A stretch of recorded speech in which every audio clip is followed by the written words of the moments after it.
In August, Joe dismantled Rudiger, earning a showdown with top contender George Sotiropoulos. He just ran right through Dave Rudiger.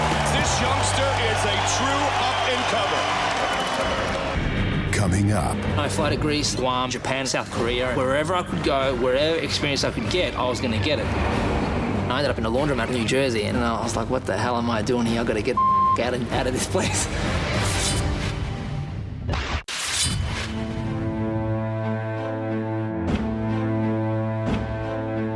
Born in Geelong, Australia, 33-year-old George Sotiropoulos didn't start studying martial arts until he was 19. But he got in a few scrapes before that. Fighting is very much part of Australian culture growing up. Australians won't back down from a fight. I went to 6 schools, 3 primary, which is elementary, and 3 high schools, and I did well, but there were some problems sometimes, and they weren't always resolved. I saw UFC 1, and I basically knew there and then that's what I wanted to do. It was the complete package of fighting, and it left no stone unturned. There was a club locally that taught jiu-jitsu, and luckily, for me, it was one of the only places in the country that taught it. I saved some money from some work that I'd done, and I came to LA for a month, and I trained with the Machado brothers down in Torrance and Tarzana, and I was there for a month training twice a day. Over the next 8 years, George circled the globe, studying martial arts with some of the top teachers in the world. I headed to New York and trained at Henzo's Academy. I spent 7 weeks training in Rio at Brazilian top team. So then I fly to Greece, Guam, Japan, South Korea, hopping from place to place, spending hours on trains and buses. I come back to the States in 2005, and I come out to Team Quest. From there, I head to San Jose, and I go to American Kickboxing Academy. Wherever I could go, wherever experience I could get, I was going to get it. George was seeing the world, but not always its best sides. I'm living in a basement apartment, which is like third-world squalor, fit for a dog. Staying with an Iranian down in Athens. He was cool. I was living in the gym at this point in an old office, and it was a real hole. I was staying in the dog room, the spare mattress, the drum kit, keyboard, boxes, the holes in the wall, no curtains, a dog piss on the floor, and I was there for 3 weeks in misery. I was sleeping on the floor. It was horrible. I didn't have a cent to my name. I had like $11 or $5. I could actually count the dollars in my hand. I ended up in a laundromat at one point in New Jersey, and it was like an asylum. And I was like, what the hell am I doing here? I've got to get out of this place. But George was stockpiling skills and knowledge and slowly becoming one of the most versatile fighters in MMA. Good. 1, 2, good. I want to fight amongst the best in the world and be the best. And that's what's motivated me to go through all the things I went through. Along the way, George competed in jiu-jitsu, wrestling, and boxing tournaments.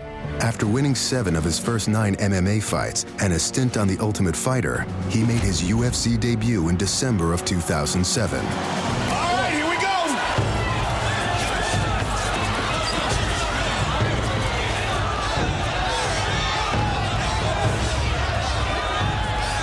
World-class on the ground.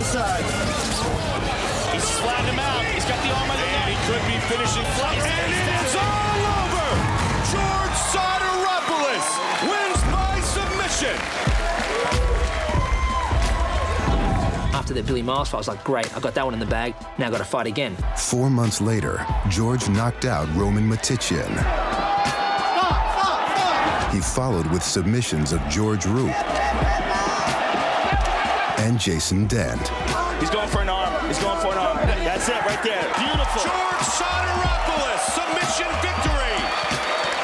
In February, George returned to Australia when the UFC made its first visit down under.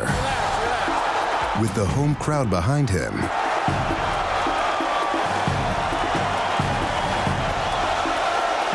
George put on a show. Stevenson has a very notorious UFC fighter. A lot of people didn't know me, and I was an underdog for whatever reason, so that was like a coming out party for me. George Sotiropoulos against Joe Daddy Stevenson. And here we go.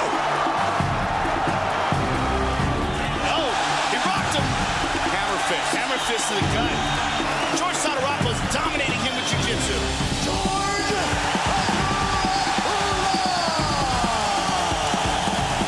I was off training and competing in these different events, and they had no idea this was a life I was living. It was like closing a chapter in the sense that people finally got to see what it was all about. You trained for a long time for this. How's it feel?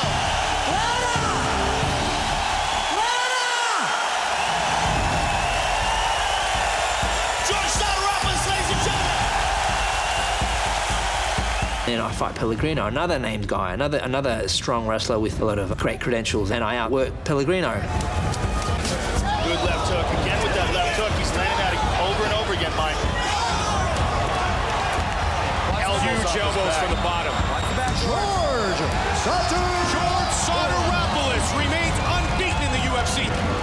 George is now 6-0 in the UFC and knocking on the door for a title shot. But first, he must get past Joe Lauzon.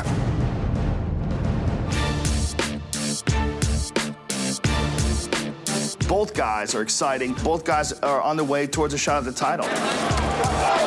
It makes for an outstanding matchup. George Sotiropoulos is tough. No one stopped him. No one's come close. But I really like how the fight matches up with me. George is going to be in for a surprise in that first couple minutes of the fight when Joe comes out from that opening bell. It's overwhelming for most guys. Lauzon is a wild man. He's got wild submissions. Low. Lauzon just dove on a Kimura. Leg kicks, punches. Very, very fast and aggressive, and when he gets you hurt, he swarms on you. I know that he's dangerous. Joe Lauzon just bringing it on. I've got to be on my game to deal with this guy. I'm going into every fight to just lay it down on people and just, beat them up, take the arm, take their lunch money, whatever I got to do to win the fight. Joe's the X factor, man. You don't know what could happen. He could knock you out in 5 seconds. Lauzon got a left hook. Chances out. Or he could submit you in the 3rd round. He's very aggressive and he is unpredictable, and they're his strengths. But I'm better than him in every aspect of the game. He has a very multifaceted attack. He might have some of the best passes I've ever seen in UFC. Our jiu-jitsu is not going to matter. Our boxing is not going to matter. I don't think our wrestling is going to matter. I think it's all just going to come down to who can push harder for longer. You look at the two styles, you look at the accomplishments that both men have, and I can't see this as being anything other than a barn burner. I win this fight. I'm going to knock him out, submit him, finish him, do something. I can definitely beat Joe Lauzon. I will beat Joe Lauzon.